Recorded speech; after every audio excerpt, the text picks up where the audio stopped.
ठीक है। निखिल जैन, कई राज्यों में तो कांग्रेस की सरकार है, कहीं गठबंधन की भी सरकार है, दूसरी पार्टियों की सरकार है। अगर बीजेपी हर बार खेला कर लेती है तो 2024 की चुनाव में बीजेपी की सीटें घटती नहीं, 300 के पार चली जाती। दूसरी बड़ी बात यह कि इस बार चुनाव पश्चिम बंगाल में पिछले जो चुनाव होते थे उन चुनावों से थोड़ा अलग हुआ, सुरक्षा व्यवस्था ज्यादा रही, मार काट नहीं मची, हो हल्ला बवाल हंगामा हुआ लेकिन मार काट नहीं मची। तो क्या इस बार दीदी को इस बात का डर सता रहा है कि जो पारंपरिक तरीके से जैसे उनकी पार्टी चुनाव लड़ती रही है, जीतती रही है, वो नहीं हुआ है, इसलिए लॉस हो जाएगा? विद्यानाथ जी, कई सारी बातें हैं इसमें। आपने कहा कि कांग्रेस की और विपक्षी दलों की और कई राज्यों में भी सरकारें हैं, और यही तर्क हमेशा बीजेपी देती है जब आरोप लगता है कि चुनाव आयोग उनके पक्ष में धांधली कर रहा है। देखिए, इसमें एक बात हमेशा कहता हूं, चोर भी अगर घर में आता है ना, तो घर का एक एक चम्मच, गाड़ी, फ्रिज, रेफ्रिजरेटर, टेलीविजन सब कुछ नहीं लेके जाता है। तो ये कहना कि चुनाव, अगर बीजेपी और चुनाव आयोग पक्षपाती रूप अपनाता है, बीजेपी का समर्थन करता है, तो इसका मतलब ये होना चाहिए कि देश का हर निकाय, राज्य और केंद्रीय चुनाव पूर्ण तौर से बीजेपी को ही जीतना चाहिए, हर सीट बीजेपी को ही जीतना चाहिए। इतनी बेवकूफ जनता नहीं है। जनता समझती है कि इतने इस लेवल की धांधली नहीं होती, पहली बात। दूसरी बात, आपने कहा कोई मारकाट नहीं मची है। ये बहुत दिनों से ना चुनाव आयोग और बीजेपी मिलकर भ्रांतियां फैला रहे हैं कि जैसे पश्चिम बंगाल में बहुत ही पीसफुल चुनाव हुआ है। सच्चाई ये है कि 2021 में 90,000 केंद्रीय बलों की तैनाती थी, इस बारी 2.5 लाख केंद्रीय बलों की तैनाती थी। चुनाव की प्रक्रिया चलते हुए पिछली बारी 5 लोगों की हत्या हुई थी, इस बारी भी एक व्यक्ति की हत्या हुई है। देवदीप भट्टाचार्य उनका नाम है, 43 साल के कांग्रेस के कार्यकर्ता थे, जिनको उनकी बीवी और उनके बच्चे के सामने मार मार के मौत के घाट उतार दिया गया। टीएमसी के कैंडिडेट्स के गाड़ियों पे पथराव हुआ है, बीजेपी के कैंडिडेट्स की गाड़ियों पे पथराव हुआ है, कुछ कैंडिडेट्स को भगा भगा के मारा गया है, मल्टीपल जगह वायलेंस के इंसिडेंट्स हुए हैं, डेथ्स के इंसिडेंट्स कम हुए हैं, पर इसका मतलब ये नहीं है कि किसी भी प्रकार की हिंसा नहीं हुई। तो ये तो भ्रांतियां चुनाव आयोग को ना फैलाने दें। दूसरी बात एक ये कही जा रही है कि किस तरीके से फर्जी वोटिंग नहीं हो पा रही। ये भाजपा के मित्र से पूछे कि अगर कोई फर्जी वोटिंग नहीं हो रही तो इनके जो कैंडिडेट्स और इनके जो पदाधिकारी हैं वो चुनाव आयोग के पास 77 कंप्लेन क्यों लेके गए हैं कि ईवीएम में टैंपरिंग हुई है। ईवीएम टैंपरिंग की 77 कंप्लेंट्स चुनाव आयोग को भाजपा ने दी हैं, और आज भाजपा कह रही है कि कोई गड़बड़ी नहीं हुई। हाँ, टीएमसी ने भी अपने आरोप लगाए हैं कि किस तरीके से स्ट्रांग रूम में लोग चले गए और उसमें लोग नहीं घुसे। अमीन साहब बता रहे हैं कि नहीं, पूरी प्रक्रिया का पालन हुआ था। मैंने तो चुनाव आयोग की कॉन्फ्रेंस में ये वाला पार्ट तो सुना नहीं कि उनके रिप्रेजेंटेटिव्स टाइम पे सालों की तुलना में ये नगण्य है। 55 जाने, 55 से 70 जाने गई, जाऊंगा, आपके सवाल का जवाब दूंगा, लेकिन मेरा एक सवाल है, 2021 में 17 जाने गई। आप क्या ये कह रहे हैं, कम से कम आप क्या ये कह रहे हैं 25 जान जाने का एवरेज है हर बार, उसकी तुलना में एक भी जान जाना दुर्भाग्यपूर्ण है। लेकिन तुलनात्मक रूप से देखिए, गांव के गांव खाली कर दिए जाते, लोगों के घरों में आग लगा दिए जाते थे, चुनाव शांतिपूर्ण जाते थे और बिना हो हंगामे मारकाट के होना चाहिए। लेकिन मेरा एक सवाल है, मेरा एक सवाल है निखिल जैन, चुनाव में निखिल जैन सुनिए तो सही, मेरा आपसे एक सवाल है। आपने कहा कि टेम्परिंग हुई है, आपने कहा कि ईवीएम के साथ छेड़खानी हुई है, तो आपको क्या लग रहा है कि ये जो छेड़खानी हुई है? मैं जवाब दे देता हूं उसका। बीजेपी ने शिकायत की। बीजेपी ने तो शिकायत इसलिए की ना कि कई जगह ईवीएम पर टेप चिपका दिए गए, बीजेपी का जहां पर बटन था वहां पर टेप चिपका कई जगहों पे, इसलिए बीजेपी ने शिकायत की है। लेकिन मैं आपसे ये पूछ रहा हूं कि ईवीएम में टेम्परिंग हो रही है, तो जिन राज्यों में आपकी सरकार बन रही है वहां पर भी टेम्परिंग करके क्या सरकार बन रही है? या दूसरी विपक्षी पार्टियों की जहां पर सरकार बनी है वहां पर भी टेम्परिंग होती है? इस बार अगर 2024 के लोकसभा के चुनाव में अगर बीजेपी की सीटें कम हो गई हैं तो आप लोग टेम्परिंग करने में कामयाब हो गए क्या?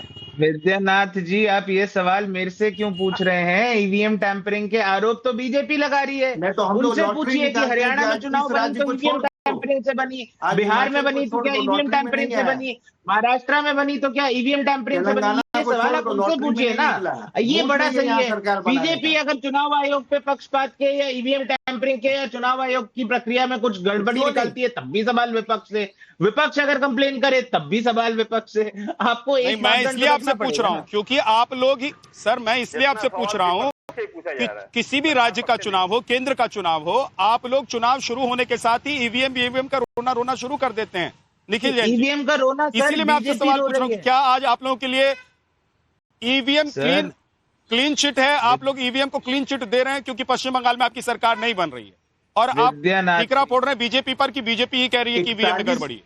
विद्यानाथ जी, जब से राहुल जी ने वोट चोरी, एक सेकंड, जब राहुल गांधी जी ने 7 अगस्त 2025 को जिस दिन वोट चोरी की प्रेस कॉन्फ्रेंस करी थी, समूचा विपक्ष एक बात समझ चुका है कि चुनाव में जो आज की तारीख में धांधली हो रही है वो ईवीएम से नहीं, वो इलेक्टोरल रोल से हो रही है, एक पक्षपाती चुनाव आयोग से हो रही है। उस प्रेस कॉन्फ्रेंस के बाद से लेकर आज तक कोई भी विपक्षी दल, खासकर की कांग्रेस पार्टी, ईवीएम पे कोई आरोप नहीं लगाती, चुनाव आयोग पे लगाती है। लेकिन यहां पर भाजपा चुनाव आयोग पे, ईवीएम पे, प्रक्रिया पे, हर चीज पे आरोप लगा रही है। इसका मतलब ये हुआ कि तो कांग्रेस या विपक्षी पार्टियां जहां जीत रही हैं वो या तो बीजेपी के रहमो करम पर जीत रही है या चुनाव आयोग के रहमो करम पर जीत रही है। आप लोगों का वहां पर कोई लेना देना नहीं है, जनता वहां आपको नहीं जिता रही।